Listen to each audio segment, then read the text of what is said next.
When Vladimir Lenin died in 1924, thousands of mourners poured into Moscow to pay their respects and to see the Soviet Union founder's body lying in state.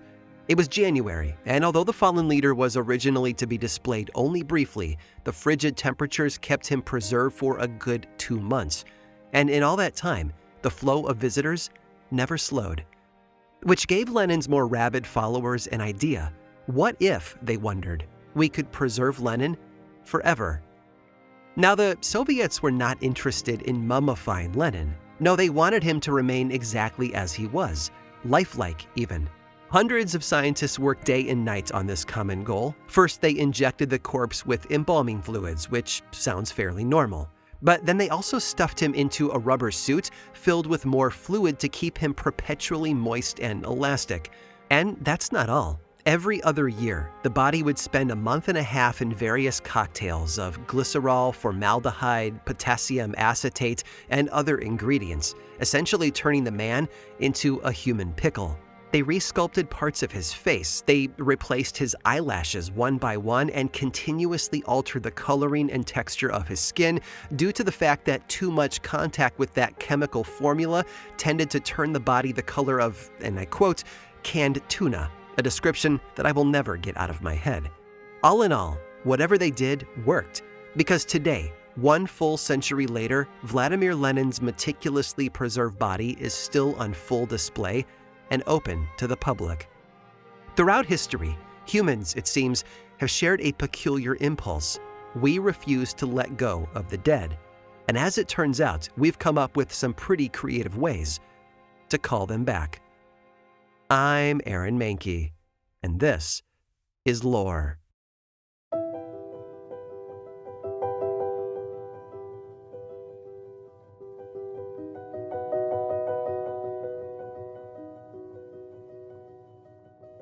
They're a beloved institution at middle school slumber parties. The modern Ouija board is a toy. It even has the Hasbro trademark on it to prove it, marketed alongside products like Nerf guns and Furbies. And sure, it has a spooky reputation, but at the end of the day, Ouija boards are all fun and games, right? Except, here's the thing, they didn't start out that way. In fact, the original spirit boards were serious esoteric tools, used not by children, but by adults. In other words, this was no game. Spirit boards, or talking boards, have their origins in the spiritualist movement of 19th century America. Now, many people will be familiar with spiritualists like the Fox sisters and their contemporaries, people who claim to have regular, cheeky little chats with the deceased. Okay, chat might be too strong a word. You see, for the most part, ghosts seem to communicate by rapping. And not like Tupac or Biggie, I mean rapping as in knocking. Spirits might answer a medium's questions by rapping once for yes and twice for no. Or if they had something more specific to say, a medium might call out the letters of the alphabet one by one and wait for a rap on the appropriate letter, slowly spelling out a word. Unsurprisingly, it took forever to say, well, anything at all. So it's no surprise that folks started inventing devices to help speed things up a bit. Take the planchette, for example, a small board with a pencil affixed to the bottom, onto which seance goers would place their hands as supposed spirits gently nudged it around on a piece of paper. Or the less popular psychograph, a sort of clock-like circle with letters around the outside and a spinning pointer in the center. But none of these could hold a candle to the talking board. That is, a flat board sporting the letters of the alphabet over which a planchette would rove while pointing to one letter at a time. Sound familiar? I thought so. Of course, the question is, was it real? Could a talking board actually contact the beyond? While true believers and slumber party tweens say yes, the boards actually relied on something called the eidometer effect. Basically, automatic muscular movements outside the user's conscious control make it feel like the planchette is moving by itself. And suffice to say, the effect was convincing enough that the talking board became the go-to Secret Santa gift for that pesky spiritualist who has everything. To be clear, you couldn't pick one up at the mall. They weren't mass-produced. Not yet, anyway. In fact, most were homemade, a sort of spiritualist folk art. But still, by the mid-1880s, talking boards were all the rage, used by everyone from hobby occultists to grieving mourners desperate to speak to their lost loved ones. But hey, If there's one thing even more American than apple pie, it's to take a creation born from art and grief and find a way to capitalize on it, which in 1890 is exactly what a few industrious fellas did. On May 28th of that year, a patent attorney named Elijah Bond filed the first patent for a little item called a Ouija or Egyptian luck board, with rights given to a Charles W. Kennard and William H.A. Maupin. Now, I imagine you're wondering where they got that name Ouija from. After all, up until now, the tool had been referred to as a talking board or spirit board. But these men weren't spiritualists, they were capitalists, and they knew that any trendy product needed a catchy name. There are a few theories on how they landed on Ouija. According to some historians, Elijah Bond's sister-in-law, Helen Peters, was a medium who received the name from consulting the board itself. Others claim it's a combination of oui and ja, the French and German words for yes, or that it was an Egyptian word for good luck. My favorite theory, though, is that Helen Peters named it after an author named Ouida, spelled O-U-I-D-A. Ouida was the pen name for Maria Louise Ramian, an eccentric female author adored by forward-thinking women and famously hated by men. In fact, Helen was said to wear a locket with her name on it, a sort of talisman which inspired the talking board's title. Whatever the true origin, though, the Ouija board had officially arrived, and now it was time to let the money roll in. And the product was a hit from the start, but it was always more popular during times of war. Think about it. War means more lost loved ones, which leads to more grieving parents and sisters and wives desperate to speak to their beloveds. During both World Wars and Vietnam alike, sales boomed. But in times of peace, well, the Ouija board became a party game, a fortune-telling phenomenon used to reveal crushes and spill secrets. In fact, through the roaring 1920s, the Ouija board was barely associated with the dead at all. And as use of the board involved huddling close together and overlapping hands in a dim room, it was used less for flirting with death and more for regular old flirting. Granted, some religious leaders weren't too stoked on the gadget, issuing dire warnings against the board's satanic potential. But overall, they weren't widely associated with evil and the occult until a certain 1973 film dropped. That film, of course, was none other than The Exorcist. From a homemade spiritualist tool and parlor game to a demonic portal, the Ouija board has lived many lives. And if its devotees are to be believed, many lives have lived through the board. Some spirits popped in for a quick hello or to deliver an ominous warning. And others, it seems, had enough to say to fill an entire book.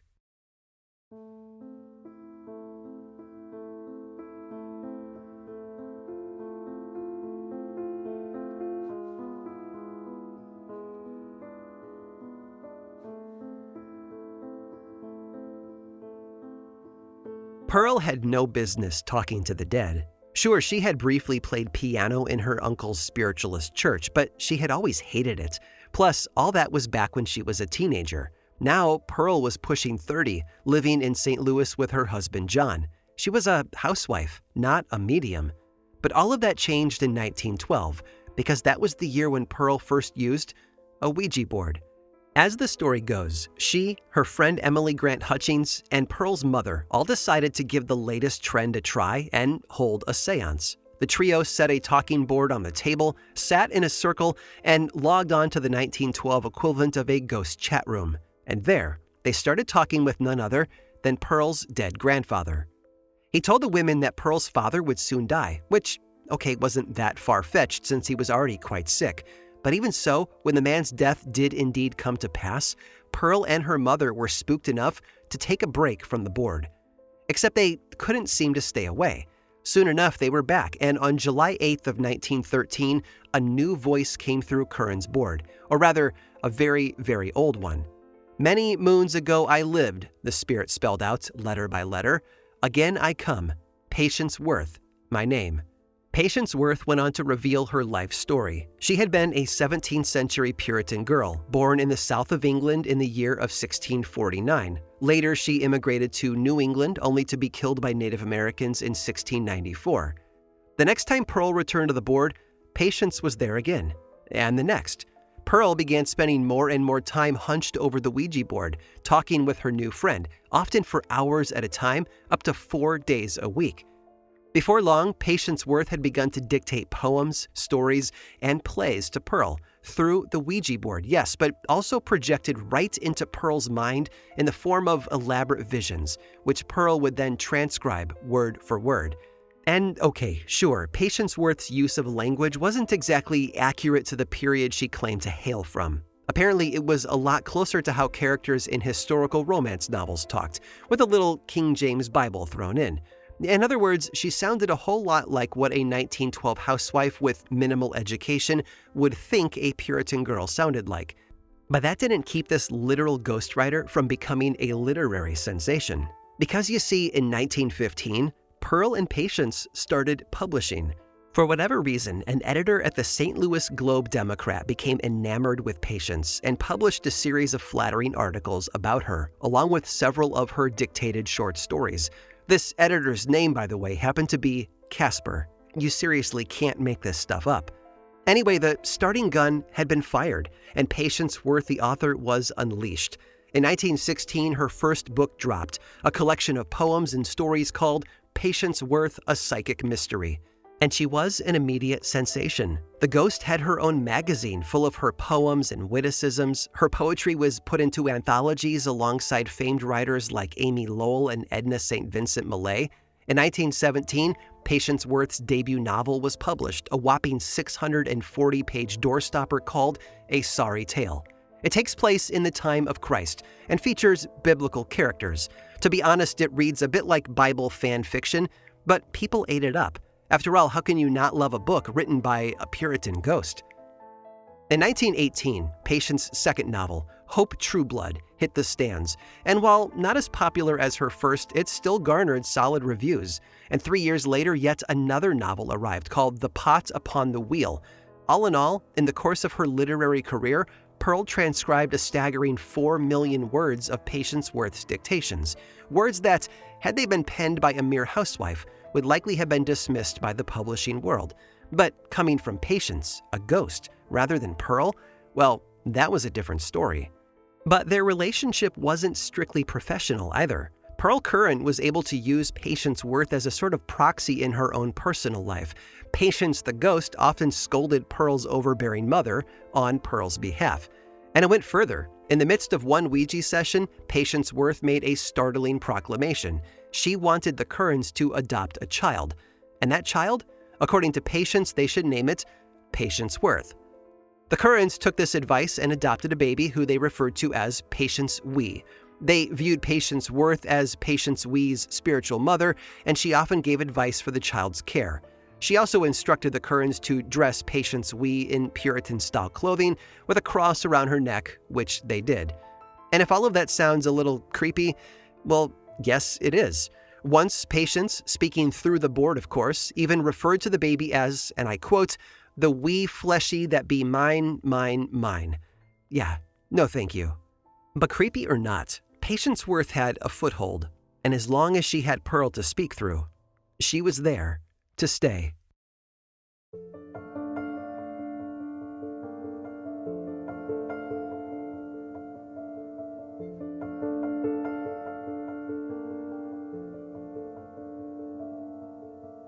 It seemed like everything was coming up Patience. The press loved her, the readers loved her, Pearl and her family loved her. But behind the scenes, there was one woman whose patience for Patience was running thin. That is our old friend Emily Grant Hutchings, Pearl's original seance buddy. You see, Emily felt like she'd been pushed out of the Patience Worth orbit, and that some of Pearl Curran's success was deservedly hers. Think of it like Mark Zuckerberg and Eduardo Saverin in The Social Network, but with more ghosts. Emily had been there at the start, after all, and had been just as instrumental in tapping into Patience's voice as Pearl had been. In fact, it had been her idea to publish a book of Patience writings in the first place. But Pearl didn't like that Emily would take those transcripts home with her and edit them to her liking. And so soon, Pearl started conducting the Ouija sessions alone, refusing to let Emily join in. The thing is, though, between the two of them, it was Emily and not Pearl who was the experienced spiritualist and writer. Cosmopolitan and The Atlantic Monthly had both published Emily's work, and as a freelancer, she had extensively covered the 1904 St. Louis World's Fair. Unlike Pearl, she was college educated, and she cared about spiritualism from a scholarship angle, not as a mere parlor game. Initially, she had been drawn to the Ouija board in search of answers to grand questions about the universe, and claimed to have had contact with numerous spirits, including celebs like Walt Whitman, Christopher Marlowe, William James, and Titanic victim John Jacob Astor. She also claimed to have been able to contact Patience Worth completely on her own, without Pearl even there. Suffice to say, seeing Pearl raking in money and accolades while she got nothing made Emily furious. She even wrote a letter to the president of the American Society for Psychical Research, accusing Pearl of being, and I quote, vain, untrustworthy, and profit-minded. But hey, forget Patience Worth. Emily Hutchins could do one better. She began channeling her own book via Ouija, and this time it wasn't coming from some no-name Puritan girl. No, Emily's new collaborator was none other than the ghost of Mark Twain. That's right, Mark Twain was apparently writing a new book over a decade and a half after his death. Transcribing this book was a tall task, and so Emily enlisted backup. She had help from a medium friend named Lola V. Hayes, whose hands joined hers on the board, while Emily's husband transcribed the words that she called out. Oh, and also, just for the sake of historical accuracy, they technically weren't using a Ouija board, but a knockoff brand called the Oriole board. But I digress. Less than a year later, their labor paid off. Twain, and I put that in severe air quotes here, had dictated 2 stories and a novel, the latter of which was published in 1917. Its title, Jap Heron, a novel written from the Ouija board. The novel takes place in Missouri and follows a poor young boy's journey to manhood and success as the editor of a newspaper. And I know what you're thinking. Was it good? Well, I'll let this book review from the New York Times speak to that. If this, wrote the reviewer, is the best that Mark Twain can do by reaching across the barrier, the army of admirers that his works have won for him will all hope that he will hereafter respect that boundary. Brutal, right? As an author myself, let me tell you, a review like that is scarier than any ghost. Oh, and also not a fan of the novel was Mark Twain's daughter, Clara. And with the help of Twain's publisher, Harper & Brothers, she sued Hutchins' publisher for copyright. Now, don't misunderstand me here. They weren't trying to claim the book for themselves. The reasoning was that this dubiously authored book was so dang bad that allowing it to circulate would sully Mark Twain's reputation. Before the case could go to trial, though, Hutchins and the publisher agreed to pull the book from the shelves. Emily would go on to publish several more books under her own name after the Jap Heron failure, but none of them were great either. In fact, when all was said and done, the only real attention her work ever received was in comparing it to Patience Worth. That's right, all that labor, all those years, and still, her nemesis Pearl came out on top. Emily Grant Hutchins died in 1960, with barely a legacy left behind. But despite it all, she insisted until her death that she had indeed corresponded with Mark Twain. And well, she wasn't exactly lying, because you see, far before Twain's death, Emily had actually shared a brief letter correspondence with the author. They were both from the same town of Hannibal, Missouri, you see, and so Emily had reached out. And let's just say that Twain was not exactly impressed. On an envelope containing a letter from her, Twain had scrawled a little note to himself. He'd written, and I quote, "Idiot, preserve this."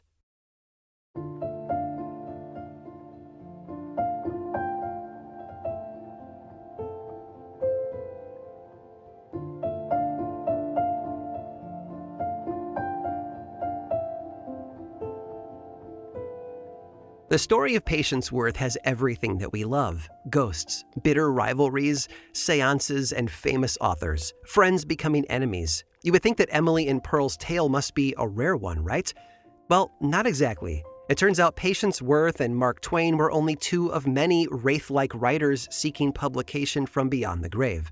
Take the 1919 book Shakespeare's Revelations, a 480-page tome allegedly dictated to medium Sarah Taylor Shatford by none other than the Bard himself. I know, there's a Stratford-Shatford pun in there somewhere, but let's let sleeping dogs lie. Then there was Hester Travers Smith, whose Ouija-channeled bon mots by Oscar Wilde were published in 1926. 2 years later, a woman named Geraldine Cummins published a text called Scripts of Cleophas, supposedly on behalf of a spiritual messenger from New Testament times. In the words of one literary reviewer, The Ouija board has evidently solved the problem of what to do with our dead. Call them up and put them to work writing books.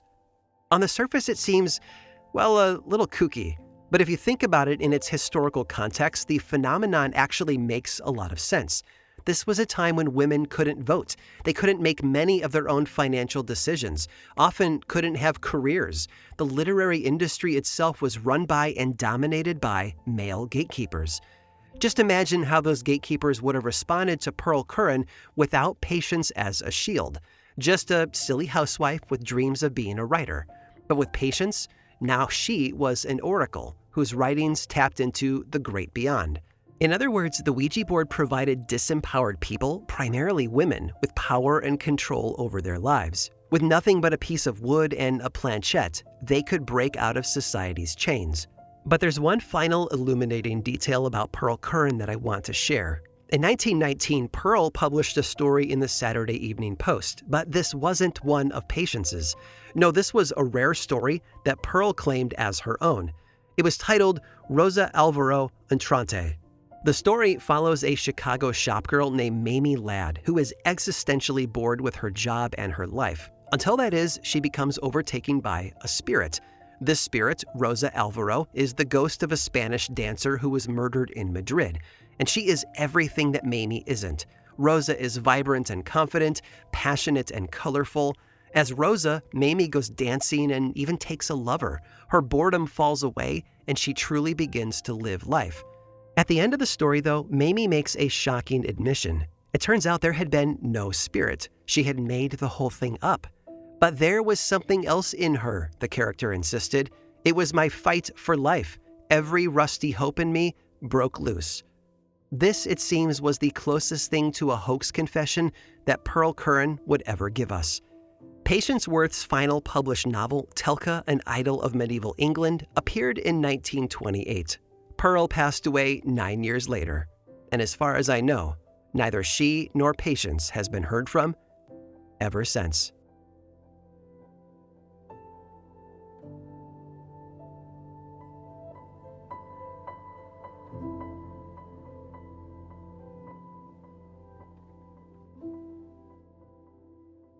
Iconic and embedded in pop culture, the Ouija board is one of those objects that just about everyone has heard of. So I hope you enjoyed today's exploration of its origins and uses, especially when it comes to literal ghost writing.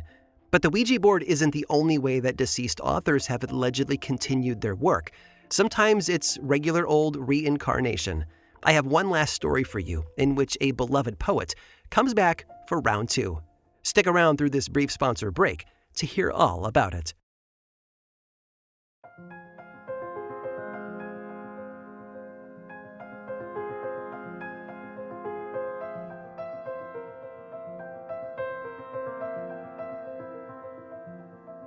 In the fall of 1920, a story circulating in the nation's newspapers introduced America to a very unique Greenwich Village resident. Her name was Juanita Clavet, although she became better known by a different name, Little Sappho.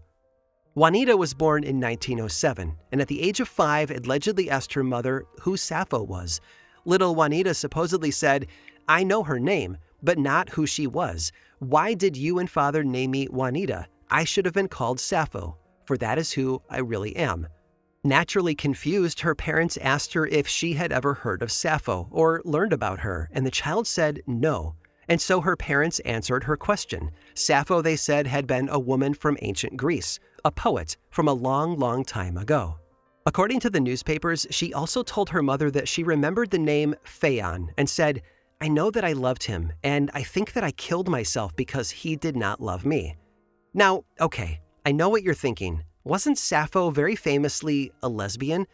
Well, apparently, back in the early 1900s, the public juggled two very different narratives about Sappho. On one hand, queer women of the time heavily identified with Sappho and made pilgrimages to the island of Lesbos where she lived. The use of the word sapphic to denote a woman who loves another woman actually dates all the way back to the 1890s.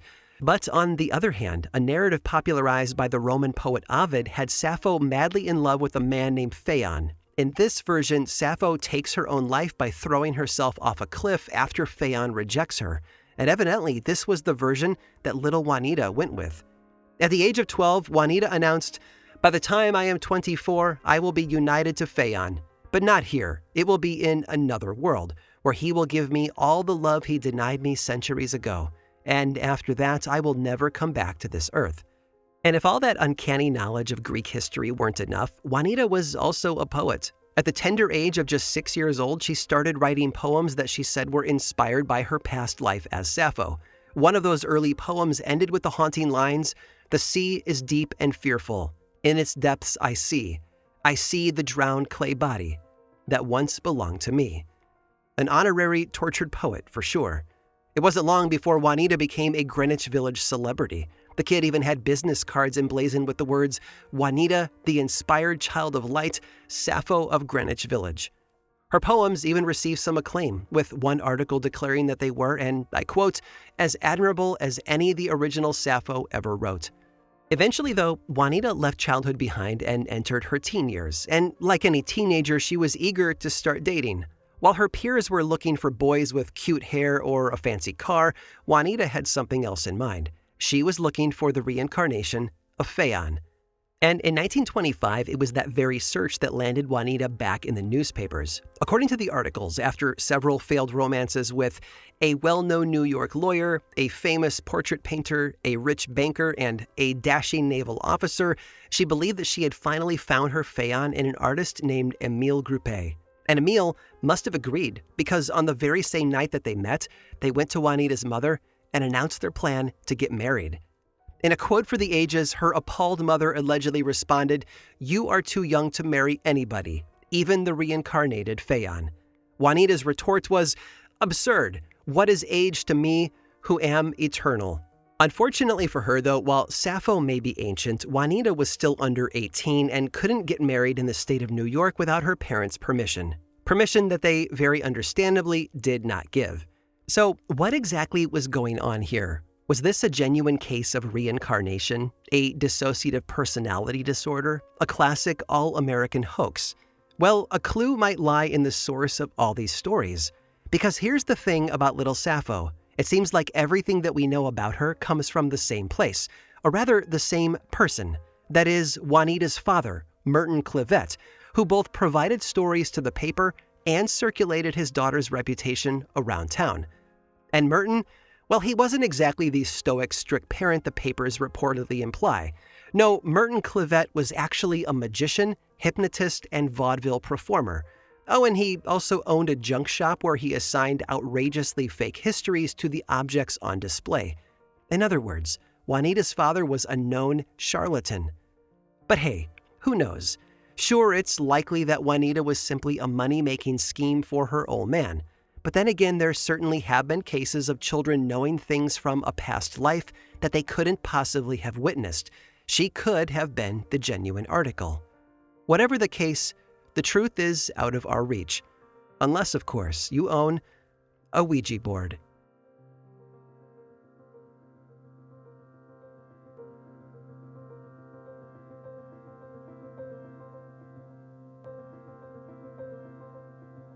This episode of Lore was produced by me, Aaron Mahnke, with writing by Jenna Rose Nethercott, research by Cassandra De Alba, and music by Chad Lawson. Don't like the ads? I've got a solution for you. There is a paid version of Lore on Apple Podcasts and Patreon that is 100% ad-free. Plus, subscribers also get weekly mini-episodes called Lore Bites. It's a bargain for all of that ad-free storytelling and a great way to support this show and the team behind it. Lore, of course, is much more than just a podcast. There's the book series available in bookstores and online, and 2 seasons of the television show on Amazon Prime Video. Information about all of that and more is available over at lorepodcast.com. Then you can also follow this show on YouTube, Threads, Instagram, and Facebook. Just search for Lore Podcast, all one word, and click that follow button. And when you do, say hi. I like it when people say hi. And as always, thanks for listening.